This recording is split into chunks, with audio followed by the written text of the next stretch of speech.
To salamu alaikum jama'a, barkamu da haka, barkamu da sake saurara da ku a lokaci. Ni ne mai suna Yakubu Bida. Kai tsaye haka ina son kawo muku shi mai jan hankali TV da kuma mai jan hankali Gospel Film Production Live and Direct domin ku ci bayani daga bakinsa.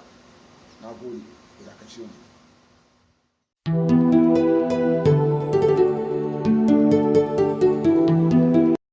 Amincin Allah ya tabbata a gare ku ma'abota kallo na a kowane lokaci.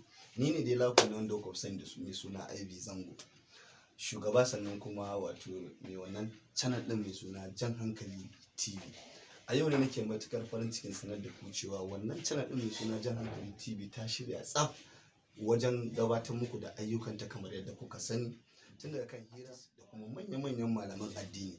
Baya da wannan kuma ta shirya wajen saka addinin mu da za ta fara saki wato a wata mai kama watan 8 ranar Lahadi misalin karfe 8 na dare. Kada ka bari a baka a baya. Da zaran mun dora ayyukanmu ka bi mu cikin YouTube channel ɗinka kai sacin ɗin Jan Hankali TV. Da zaran mun dora ayyukanmu zai zo maka cikin sauki, sai kai mana subscribe ka danna mana ƙararrawa. Ni ne naku dai kamar da ku sani mai suna Ivy Zango, masoyinku a kowane lokaci. Ka sani Jan Hankali TV ta ku ci. Da fatan duka kun ji bayani daga bakin shi mai jan hankali Gospel Film Production da kuma mai jan hankali TV. Don haka ku subscribing ku dana alamun ɗaya domin samun updates na fina-finan mu. Mun gode. Jan Hankali TV ta ku ce, namu ne. Fusa gari.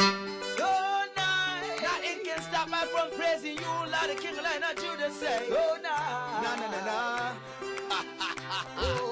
Come